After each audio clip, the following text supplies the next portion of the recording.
नमस्कार। मैं हूं डॉक्टर अन्नपूर्णा से और ये है 25 MCQs on air pollution and environmental laws for Andhra Pradesh public service commission and GATE aspirants. तो शुरू करते हैं। पर उससे पहले अगर आप मेरे चैनल पर नए हैं तो ऐसे कई मल्टीपल चॉइस क्वेश्चंस वीडियोस के लिए और एनवायरमेंटल साइंसेस से जुड़ी हर जानकारी के लिए मेरे चैनल को सब्सक्राइब करना ना भूलें। और अगर ये वीडियो आपको पसंद आए तो गुरु दक्षिणा के तौर पे कम से कम 3 और दोस्तों और व्हाट्सएप ग्रुप्स में जरूर शेयर करें। Question number 1, which of the following pollutants are covered in the definition of air pollutants in the Air Prevention and Control of Pollution Act 1981? तो सवाल कह रहा है कि इनमें से कौन से पोल्यूटेंट ऐसे हैं जो पोल्यूटेंट शब्द की जो व्याख्या है air prevention and control of pollution act 1981 की उसके अंतर्गत आते हैं, मतलब कानून में कौन कौन सा लिखा है। A, only aerosols. B, all liquid and gaseous substances capable of causing air pollution. C, solid, liquid and gaseous air pollutants as well as noise. या D, only gases. सही उत्तर है C, solid, liquid and gaseous air pollutants, और साथ में noise भी है air pollutants की जो परिभाषा दी गई है इस एक्ट में उसमें। Question 2, what is the usual mixing height of air pollutants at night? रात में एयर पोल्यूटेंट्स की यूजुअल मिक्सिंग हाइट कितने हाइट तक, जमीन से कितनी ऊंचाई तक रात को एयर पोल्यूटेंट्स मिक्स हो पाते हैं हवा में? ए, कितना ऊपर तक जा पाते हैं? ए, few hundred meters. B, 1 to 2 kilometers. C, 2 to 3 kilometers. या D, 3 to 4 kilometers. सही उत्तर है A, few hundred meters, कुछ 100 फीट तक रात के वक्त एयर पोल्यूटेंट्स हवा में मिक्स हो पाते हैं। बहुत ज्यादा मिक्सिंग नहीं हो पाती है क्योंकि रात को कई बार इन्वर्जन कंडीशंस होते हैं। Question 3, India has recently signed an agreement to phase out synthetic hydrofluorocarbons HFCs starting the year. तो भारत ने एक अग्रीमेंट साइन किया है कि सिंथेटिक जो हाइड्रोफ्लोरोकार्बन है HFCs उसको फेज आउट करेंगे, उसको धीरे धीरे धीरे धीरे बाहर करेंगे, उसका इस्तेमाल बंद करेंगे। पहले CFCs के लिए अग्रीमेंट साइन हुआ था और CFC का यूज ऑलमोस्ट खत्म हो चुका है, पर हाइड्रोफ्लोरोकार्बन भी ओजोन डिप्लीशन में कंट्रीब्यूट करता है। CFC से कम करता है लेकिन करता है, इसलिए उसके यूज को फेज आउट करने के लिए भी एक अग्रीमेंट लाया गया। तो कब लाया गया? 2019, 2024, 2028 या 2032? Correct answer is A, 2019. So hydrofluorocarbons do contribute to ozone depletion, but way less than chlorofluorocarbons. The use of chlorofluorocarbons has been phased out already. So the use of hydrofluorocarbons is now being phased out, and the agreement to phase out the same was signed in the year 2019. Okay. Question number 4. What is a Krigi intermediate? Very interesting question. Krigi intermediate क्या होता है? A, a carbonyl oxide with 2 charge centers.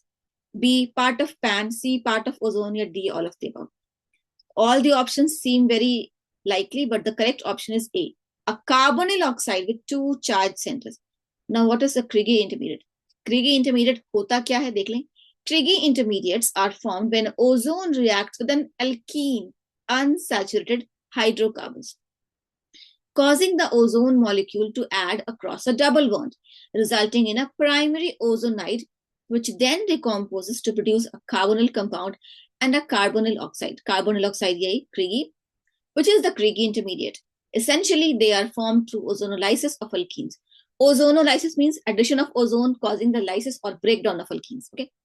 तो क्रिगी intermediate क्या होता है? Photochemical smog में ozone form होता है और वो ओजोन ट्रोपोस्फेयर में फॉर्म होता है, हम जानते हैं। और वही ओजोन जब अनसैचुरेटेड अल्कीन से रिएक्ट करता है, मतलब अनसैचुरेटेड हाइड्रोकार्बन्स जो रबर में हो सकते हैं, जो और दूसरे सब्सटेंसेस में हो सकते हैं, उससे फिर वो रिएक्ट करता है और उसको वो तोड़ देता है, ब्रेक डाउन कर देता है और फिर फॉर्म होता है एक कार्बोनिल कंपाउंड, कार्बोनिल ऑक्साइड, जिसमें 2 चार्ज सेंटर्स होते हैं। तो ये होता है Criegee intermediate. It is essentially they are form through ozonolysis of alkenes. Ozone alkene से जुड़ता है, अल्कीन टूट जाता है और एक क्रिगी इंटरमीडिएट फॉर्म होता है। ठीक है, तो ये बहुत ही खराब चीज है, फोटोकेमिकल स्मॉग से होता है। Question 5. Which of the following air pollutants is responsible for the death of people exposed to classical smog? Classical smog है, लंदन smog है, reducing smog है, it's all the same. ठीक है, अब कौन सा एयर पोल्यूटेंट क्लासिकल स्मॉग में ऐसा होता है जिससे कि लोगों की मौत होती है? A, sulphuric acid, B, nitric acid, C, sulphur dioxide या D, ozone. Sulphuric acid. Classical smog तब होता है जब सल्फर डाइऑक्साइड वाटर वेपर और हाइड्रोकार्बन, ये तीन चीज एटमोस्फेयर में होते हैं। तो जब वाटर वेपर और सल्फर डाइऑक्साइड होता है तो सल्फर डाइऑक्साइड और वाटर वेपर आपस में रिएक्ट करता है हाइड्रोकार्बन के प्रेजेंस में, और फॉर्म होता है सल्फ्यूरिक एसिड का वेपर्स या सल्फ्यूरिक एसिड के वाटर ड्रॉपलेट्स जो हवा में सस्पेंडेड रहते हैं। और जब हम उस सांस को अंदर लेते हैं तो सल्फ्यूरिक एसिड भी वो हवा में जो है हमारे सांस के थ्रू हमारे फेफड़ों में जाता है, और फेफड़ों का पूरा जो पीएच है वो एसिडिक कर देता है, और सेलुलर रिएक्शंस जो सारे डिस्टर्ब हो जाते हैं, और जोर जोर से खांसी आने लगती है, शरीर में ऑक्सीजन की कमी हो जाती है, तो वो सल्फ्यूरिक एसिड की वजह से होता है, उससे हमारी डेथ भी हो सकती है। Question 6, which of the following air pollutants is responsible for black lung disease? अब इनमें से कौन सा एयर पोल्यूटेंट ऐसा है जिससे ब्लैक लंग डिजीज होता है? Suspended particulate matter, coal dust, gaseous pollutant या secondary pollutants, for example ozone and plan. हम जानते हैं कि ब्लैक लंग डिजीज जो है वो अक्सर खान में, खदानों में काम करने वाले लोगों में होती है। तो खान से क्या निकलता है? कोयला। तो black lung disease is caused by coal dust. Coal is black and this disease is called the black lung disease. तो याद रहेगा आपको। Question 7, under which act were national ambient air quality standards developed? तो national ambient air quality standards या NAQS किस कानून के तहत आए थे, डेवलप किए गए थे? A, Air Prevention and Control of Pollution Act 1981, B, Water Prevention and Control of Pollution Act 1973, C, Environmental Protection Act 1986 या D, Environmental Protection Rules 1986। अब ये national ambient air quality standards हैं, तो ये किस तरह से होगा? Air prevention and control of pollution act 1981, simply air का स्टैंडर्ड्स है तो एयर के एक्ट के थ्रू ही आया होगा ना। Question 8, which institution in India is entrusted with establishing air quality standards in India? तो कौन सा ऐसा भारत का इंस्टीट्यूशन है, संस्था है जो एयर क्वालिटी स्टैंडर्ड्स को बनाती है? A, central pollution control board, B, state pollution control board, C, ministry of environment forest and climate change या D, none of the above. And the correct option is A, central pollution control board. ये आता है ministry of environment forest and climate change के तहत, but जो संस्था है वो मेन संस्था सेंट्रल पोल्यूशन कंट्रोल बोर्ड ही है। So CPCB, Central Pollution Control Board, is the main institution which is entrusted with the establishing air quality standards in India, and CPCB comes under the Ministry of Environment, Forest and Climate Change. Question 9. When were the first NAQS, National Ambient Air Quality Standards, established, and how many times have they been revised so far? तो पहली बार national ambient air quality standards कब आए थे और उसके बाद उसमें कितनी बार उन्होंने संशोधन किया है? ए, 1982 revised thrice so far, 1981 revised thrice so far, 1985 revised twice so far, या 1990 and has not been revised ever? Correct option is A, 1982 revised thrice so far. Air Prevention and Control of Pollution Act 1981 में आया और उसके तहत फिर national ambient air quality standards आए जो 1982 में आए। ठीक है। Question 10, what is the name of the program through which the compliance to NAQS, National Ambient Air Quality Standards, is monitored in India? NAQS के थ्रू जो compliance है कि इंडस्ट्रीज NAQS के थ्रू complied है कि नहीं, वो कब, तो वो किस प्रोग्राम के थ्रू आया? National ambient air quality monitoring programme, national ambient air quality standards programme, air quality monitoring programme या air quality data maintenance programme? तो वो आया A, national ambient air quality monitoring programme के तहत। ठीक है। Question 11, which of the following statements is not true? अब इनमें से कौन सा स्टेटमेंट सही नहीं है? A, the national ambient air quality monitoring programme is implemented by the CPCB. B, the SPCBs, state pollution control boards, are authorized to set more stringent standards than national standards in the respective states. C, SPCBs cannot lower these standards in their states. या D, carbon dioxide is a priority pollutant per NAQS. तो ये A, B और C तीनों सही है। National Ambient Air Quality Monitoring Program is implemented by the CPCB. CPCB implement करती है, सच है। और SPCB जो है वो अपने राज्य में, जैसे बिहार SPCB है, तो वो बिहार राज्य में सेंट्रल पोल्यूशन कंट्रोल बोर्ड का जो स्टैंडर्ड है उससे ज्यादा टफ स्टैंडर्ड वो बिहार में सेट कर सकती है, लेकिन उस CPCB के दिए हुए स्टैंडर्ड से लो नहीं कर सकते। तो ये बी भी सही है। SPCBs cannot lower these standards in the states, सी भी सही है। और D, carbon dioxide is a priority pollutant per NAQS.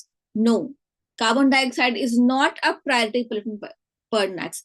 Priority pollutants are sulfur dioxide, NOx, suspended particulate matter, ozone and carbon monoxide, ये सब priority pollutant है। Carbon dioxide is not a priority pollutant. ठीक है, तो D answer सही नहीं है, not true D, क्योंकि कार्बन मोनोऑक्साइड प्रायोरिटी पोल्यूटेंट होता है, कार्बन डाइऑक्साइड नहीं होता है। 12. What is the permissible limit for sulfur dioxide in microgram per meter cube for ecologically sensitive areas? तो इकोलॉजिकली सेंसिटिव एरियाज कौन हो सकते हैं? हॉस्पिटल के पब्लिक जो नेशनल पार्क्स के आसपास जो एरियाज हैं, जो ग्रीन एरियाज हैं, प्रिजर्व्ड एरियाज हैं, वो सेंसिटिव एरियाज हैं। तो वहां पर सल्फर डाइऑक्साइड की permissible limit microgram per metre cube में क्या होती है? A 20 microgram per metre cube daily and 80 microgram per metre cube annually. B 50 microgram per metre cube daily and 80 microgram per metre cube annually. C 40 microgram per metre cube daily and 80 microgram per metre cube annually. D 60 microgram per metre cube daily and 100 microgram per metre cube annually. Correct option is A, क्योंकि सबसे कम limit इसी की है और ecologically sensitive area में limit कम होगी, तो इसलिए। Question 13. What is the permissible limit of PM10 in microgram per meter cube for residential areas? तो PM10 मतलब पर्टिकुलेट मैटर 10 माइक्रोग्राम या उससे छोटा, उसका परमिसिबल लिमिट रेजिडेंशियल एरियाज में क्या होगा? 60 microgram per metre cube annually and 100 microgram per metre cube daily. 60 microgram per metre cube annually and 40 microgram per metre cube daily. 40 microgram per metre cube annually and 100 microgram per metre cube daily. सही उत्तर है A 60 microgram per metre cube annually and 100 microgram per metre cube daily.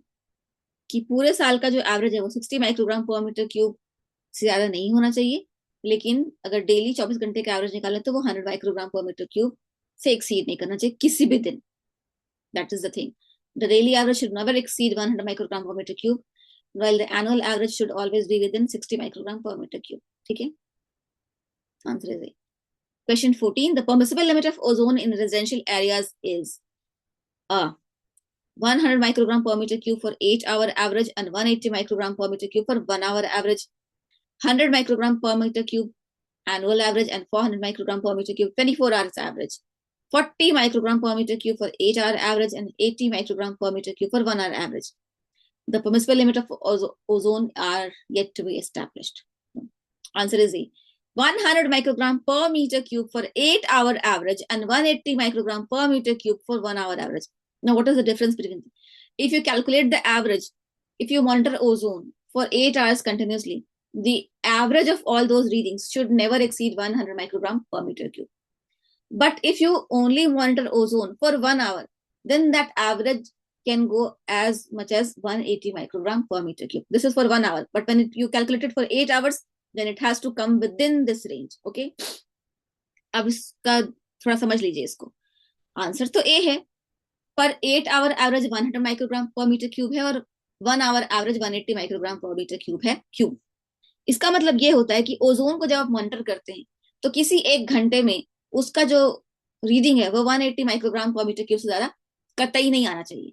लेकिन अगर लगातार 8 घंटे तक ozone को monitor करते हैं तो उसकी रीडिंग पूरे 8 घंटे की रीडिंग, मतलब हर घंटे करते हैं, 1 घंटा 2 घंटा 3 घंटा ऐसे करके 8 घंटे की रीडिंग को जब एवरेज करते हैं तो उसकी रीडिंग 180 नहीं 100 माइक्रोग्राम पर मीटर क्यूब ही आनी चाहिए। किसी घंटे में अगर वो 180 है तो दूसरे घंटे में वो 90 हो या 60 हो, तीसरे घंटे में वो 100 हो, चौथे घंटे में वो 80 हो, ऐसे एवरेज करके 100 माइक्रोग्राम पर मीटर क्यूब से ज्यादा नहीं आना चाहिए। तो ये जो 1 आवर एवरेज है किसी एक घंटे में ज्यादा हो सकता है, ठीक है, मान लिया जाएगा उसको, लेकिन हर घंटे इतना नहीं हो सकता। इसलिए 8 घंटे तक लगातार अगर आप ओजोन को मॉनिटर करते हैं रेजिडेंशियल एरिया में तो उसकी permissible limit 100 microgram per metre cube से ज्यादा कतई नहीं आनी चाहिए। यही इसका मतलब होता है। Question 15. Which of the following statements is not true? अब इसमें से कौन सा सही नहीं है? A. The annual time weighted average for any air pollutant is the annual arithmetic mean of minimum 104 measurements in a year at a particular site taken twice a week, 24 hourly at uniform intervals. ठीक है? So the statement is basically about how the annual average of any pollutant is calculated. ठीक है, तो अब कह रहा है कि जो एनुअल टाइम वेटेड एवरेज है, जो अभी हम देख रहे थे कि एनुअल का लिमिट इतना होना चाहिए, डेली का लिमिट इतना होना चाहिए, आवरली का लिमिट, तो एनुअल कैसे कैलकुलेट होता है इसी के बारे में है कि जो एनुअल टाइम वेटेड एवरेज है किसी भी पोल्यूटेंट का तो वो होगा एनुअल अरिथमेटिक मीन, मतलब annual average of minimum 104 measurements, मतलब पूरे साल में कम से कम 104 बार उस पोल्यूटेंट को मेजर किया जाए। 104 बार क्यों? क्योंकि एक साल में 52 हफ्ते होते हैं और 52 × 2 गुना करें तो होता है 104। मतलब कि हर हफ्ते में कम से कम 2 बार उसकी रीडिंग ली गई हो। अ वीक, एक हफ्ते में 2 बार। 24 आवरली एट यूनिफॉर्म इंटरवल्स, 24 घंटे के लिए ली गई हो रीडिंग। जैसे मंडे को ली 24 घंटे के लिए, तो फिर हम फ्राइडे को लेंगे 24 घंटे के लिए। और उसमें यूनिफॉर्म इंटरवल के हर 2-2 घंटे पे हमने मंडे को 12 रीडिंग ली, हर 2-2 घंटे पे हमने फ्राइडे को 12 रीडिंग ली। और ऐसे करके हम साल में 104 बार वो रीडिंग लेंगे और तब उसका एवरेज निकालेंगे और वही होगा annual average. B. The readings taken in a manner stated above should not exceed the annual permissible limit for a pollutant. और इस तरह से जब हम रीडिंग लेंगे किसी एक पोल्यूटेंट का, तो उसकी जो रीडिंग आएगी, जो एवरेज रीडिंग आएगी, वो परमिसिबल लिमिट से एक्सीड नहीं करनी चाहिए। ये सही है।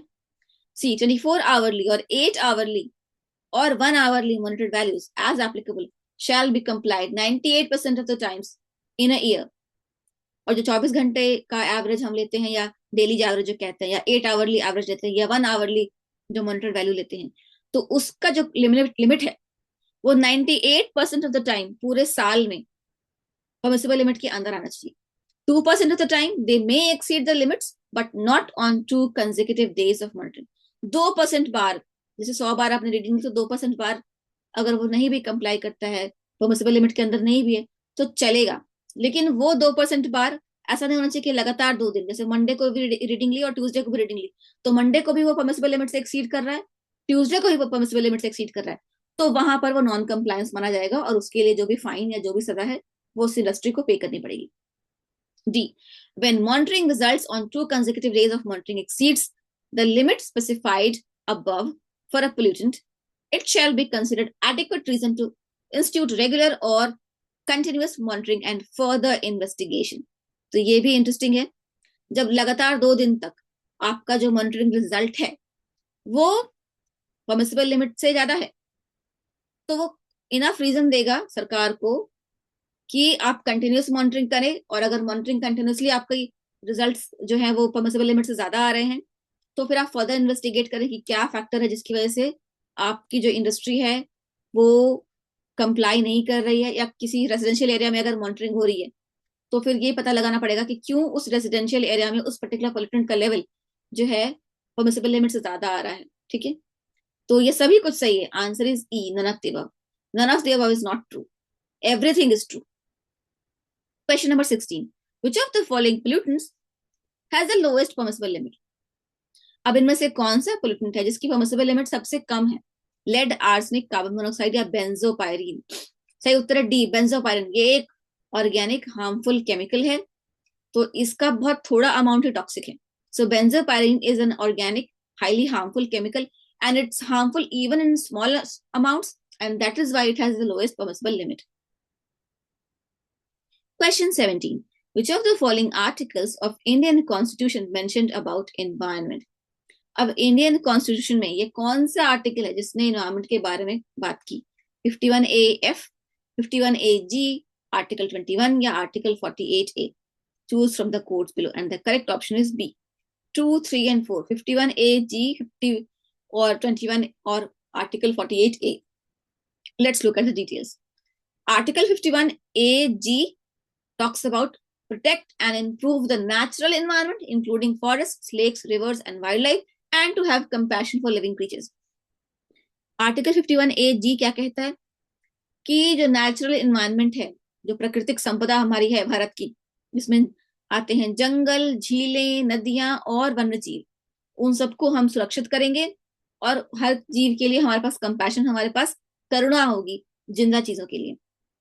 तो ये बात करता है आर्टिकल 48A। इसमें क्या है? Protection and improvement of environment and safeguarding of forest and wildlife. The state shall endeavour to protect and improve the environment and to safeguard the forest and wildlife of the country.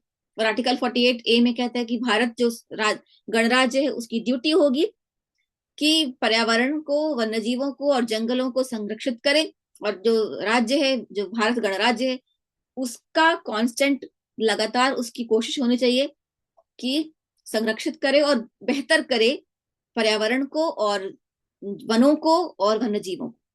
और article 21 वो कैसे बात करता है wildlife की? Right to life and personal liberty. जो right to life है ना, तो जब भी हम जिंदा रह सकते हैं जब हमारे पास इकोसिस्टम्स और इकोलॉजिकल रिसोर्सेज और नेचर प्रिजर्व हो। तो राइट टू लाइफ में right to clean and healthy environment भी आता है, तो वो भी। Question 18, greenhouse effect is A, increasing of global temperature, B, trapping of heat energy in atmosphere, C, increasing of ocean temperature, या D, releasing of greenhouse gases. Greenhouse effect. So we are talking about the effect here. तो green house effect क्या होता है? Trapping of heat energy in atmosphere. जैसे कोई green house होता है, basically वो कांच का एक घर होता है, तो उस कांच के घर के अंदर हीट ट्रैप्ड हो जाता है और बाहर नहीं जा पाता है, उसको ग्रीन हाउस कहते हैं। उसमें पौधे उगाए जाते हैं जाड़े के टाइम में। तो ग्रीन हाउस इफेक्ट वही होता है कि जो धरती का जो वायुमंडल है, जो एटमॉस्फेयर है, वो एक लेयर है गैसेस की, और उसमें हीट एनर्जी ट्रैप हो जाती है, वही होती है ग्रीन हाउस इफेक्ट।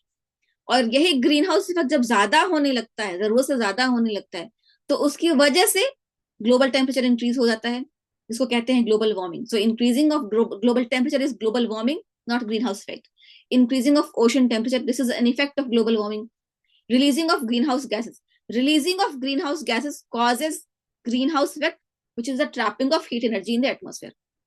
ठीक है, तो ये बहुत ही कंफ्यूजिंग क्वेश्चन हो सकता था स्टूडेंट्स का, कई बार कॉन्सेप्ट थोड़ा सा डगमगा जाता है यहाँ पर। सिंपली ऐसा है कि release of greenhouse gases causes the greenhouse effect, and the greenhouse effect जो होता है उसका डेफिनेशन शाब्दिक करती है trapping of heat energy in the atmosphere. Question number 19, match the following: COP 26, COP 27, COP 28, और इधर है 2022 इजिप्ट, 2023 यूएई, या 2021 Glasgow.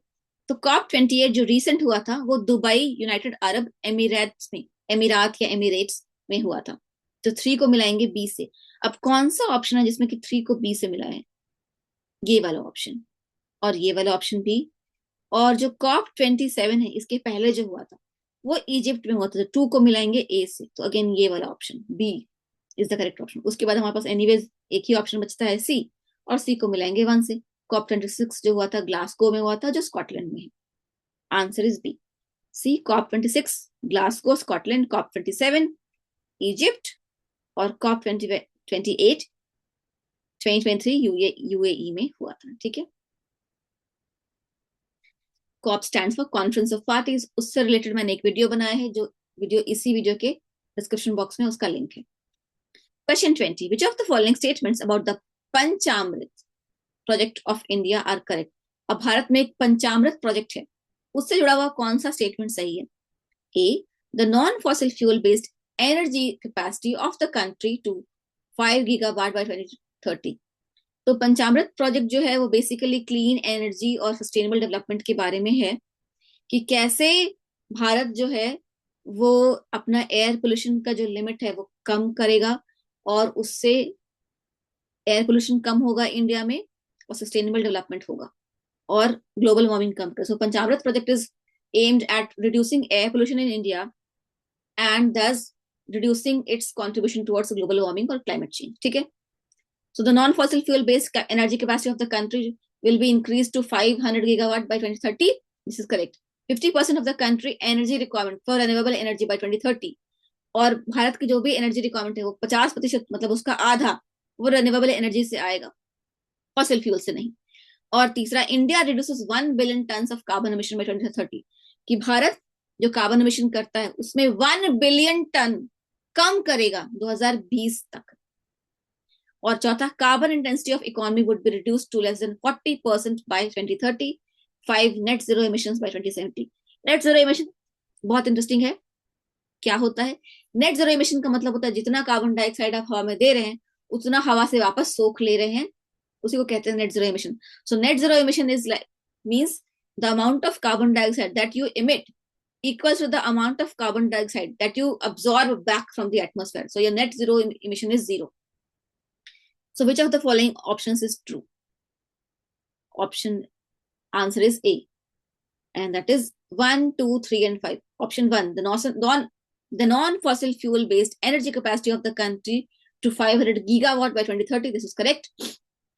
2, 50% of the country energy requirement from renewable energy by 2030. This is correct.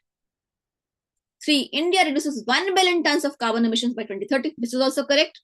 And 5, net zero emissions by 2070. This is also correct. So the only incorrect statement is carbon intensity of economy will be reduced to less than 40% by 2030. This is not true क्योंकि carbon intensity of the economy would be reduced to less than 45% by 2030. तो ये 40 नहीं है, 45 है, इसलिए ये statement सही नहीं है. बाकी 1, 2, 3 और 5 सब सही है. Question 21. Identify the correct statements about the IPCC 6th assessment report. अब सही स्टेटमेंट चुने IPCC 6th assessment report के बारे में. IPCC is International Panel for Climate Change. Working group 1 report is based on physical science. IPCC के जो कई सारे वर्किंग ग्रुप्स हैं, तो वर्किंग ग्रुप 1 जो रिपोर्ट देगा वो फिजिकल साइंस के बेसिस पे होगा. सही है. Working group 2 report is about mitigation options for climate change issue.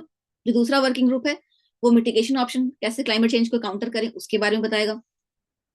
Working group 3 report is about impacts, adoption and vulnerability associated with climate change. और जो तीसरा वर्किंग ग्रुप है वो क्लाइमेट चेंज के इम्पैक्ट के बारे में और कैसे हम उससे निपट सकते हैं और उससे क्या क्या खतरे हैं उसके बारे में बताएगा. तो अब कौन सा ऑप्शन सही है? Option is D is correct, only 1. जो वर्किंग ग्रुप 1 है उसका रिपोर्ट फिजिकल साइंस के बेसिस पे होगा, पर वर्किंग ग्रुप 2 का जो काम है ना वो है to report about impacts, adoption and vulnerability associated with climate change. और वर्किंग ग्रुप 3 का काम है to report about mitigation options for climate change issue. तो ये जो वर्किंग ग्रुप 2 और 3 का जो काम है ये इंटरचेंज है. So why statement 2 and 3 are wrong? Because working group 2 is entrusted with the responsibility to report about climate change impacts, adoption and vulnerability, and working group 3 has to report about the mitigation options for climate change. Hence option 2 and 3 are not correct, they are interchanged, but option 1 is correct. The responsibility of working group 1 is to report based on physical science. Okay, यहाँ पर मैंने लिख रखा है same बात को. Question 22. All statements about Arctic Council are correct except 1. It consists of 8 members. Yes. India is an observer state. Yes. Established in 1996 through Ottawa Declaration. Yes. Headquarter is based in Oslo, Norway. This is not correct. इसका headquarter Tromsø Norway में है. Arctic council 8 देशों से बना है और ये वो 8 देश हैं जिनके कुछ हिस्से आर्कटिक सर्कल के अंदर आते हैं. मतलब आर्कटिक सर्कल और नॉर्थ पोल के अंदर आते हैं, जिसमें कि ग्रीनलैंड है, कुछ यूरोप का हिस्सा है, अमेरिका है, ये सब देश हैं. तो ये सब मिला के 8 देश होते हैं. नॉर्वे में ये संधि हुई थी कि आर्कटिक पे जो बर्फ है वो पिघल रही है, ये आर्कटिक की और समस्याएं हैं जिनकी वजह से ये देश प्रभावित हो रहे हैं. तो इन 8 देशों ने एक संस्था बनाई, एक संगठन बनाया जिसको कहते हैं आर्कटिक काउंसिल. और इंडिया उसमें ऑब्जर्वर स्टेट है. मतलब वो आर्कटिक काउंसिल का हिस्सा नहीं, लेकिन बाहर से उसको सुपरवाइज कर सकता है, देख सकता है, क्योंकि इंडिया तो आर्कटिक सर्कल के पास है नहीं, लेकिन वो बाहर से देख सकता है. तो इंडिया ऑब्जर्वर स्टेट है, तो ये भी सही है. लेकिन इसका हेडक्वार्टर ऑस्लो नॉर्वे में नहीं है. ऑस्लो नॉर्वे की राजधानी है, हेडक्वार्टर वहां नहीं, हेडक्वार्टर ट्रॉम्सो नॉर्वे में है. और ट्रॉम्सो और ऑस्लो के बीच में काफी घंटों की दूरी है. Question 23. In which of the following Indian states are the living roots bridges found? अब भारत में कौन सा ऐसा राज्य है जहां लिविंग रूट्स ब्रिजेस होते हैं? लिविंग रूट्स ब्रिजेस क्या होते हैं? पेड़ की जड़ें होती हैं बहुत बड़ी बड़ी, और उन 2 पेड़ों के जड़ों को आपस में चोटी की तरह गूंथ के और ऐसे करके वो एक, जैसे हम चोटी कैसे बनाते हैं, लड़कियां चौड़ी चौड़ी चोटी बनाते हैं हम, वैसे जड़ों की चोटी बना देते हैं और वो ब्रिज का काम करते हैं, पुल का काम करती है एक खड्डे से दूसरे खड्डे तक पार करने में. और वो होती है मेघालय में, क्योंकि बिहार में उतने जंगल नहीं है, उस तरह के पेड़ नहीं है, आसाम में भी नहीं और तमिलनाडु में भी नहीं. मेघालय में लिविंग रूट ब्रिजेस होते हैं और उनकी वजह से वहां का टूरिज्म काफी बढ़ा है. लोग उन जड़ों से बने हुए पुलों को देखने मेघालय जाते हैं. Question 24. Identify correct statements about the implementation of BS norms in India. BS मतलब भारत स्टेज नॉर्म्स. तो कौन सा स्टेटमेंट सही है इनमें से? Bharat stage norms were introduced in India in 2000. सन 2000 में भारत स्टेज नॉर्म्स आए थे, सच है. India directly skip from Bharat stage 4 to Bharat stage 6 as BS 5 were never implemented. और भारत में स्टेज 4 नॉर्म्स आए, फिर भारत में स्टेज 6 आ गए. जो बीच वाला भारत स्टेज 5 है वो कभी हुआ ही नहीं. सही है. Bharat stage 6 norms were implemented from April 2020 onwards in India. और अप्रैल 2020 के बाद भारत स्टेज 6 नॉर्म्स भारत में लागू हुआ. ये भी सही है. Bharat stage 6 grade fuel only has 5 ppm sulphur. ये स्टेटमेंट थोड़ा इफी है, डाउटफुल है, क्योंकि भारत स्टेज 6 के जो नॉर्म्स है उसमें सल्फर का जो परमिसिबल लिमिट है किसी भी फ्यूल में वो कुछ ऐसे स्पेसिफाइड नहीं है। Answer is B, 1, 2 and 3। These are the correct statement. So 1 भी सही है, 2 भी सही है, 3 भी सही है। So Bharat stage norms were introduced in India in year 2000. This is correct.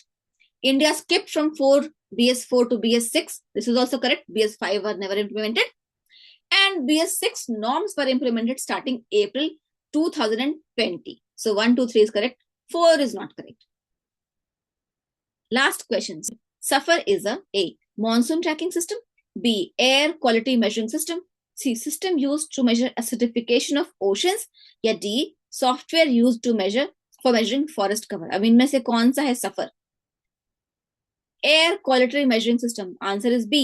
System of air quality and weather forecasting and research. SAFAR ये है, System of air quality and weather forecasting and research. यही SAFAR का full form है। ठीक है, आज के लिए इतना ही। Please check out the description box for more interesting videos related to this MCQ. ये जो एमसीक्यू है उससे जुड़ा हुआ काफी सारे लेक्चर्स मैंने डाले हैं डिस्क्रिप्शन बॉक्स में, उसको जरूर चेकआउट कीजिए। And if you like this video, please share it with at least 3 friends और WhatsApp groups as guru dakshina. Thank you. जय हिंद, जय Bharat. See you again in my next video.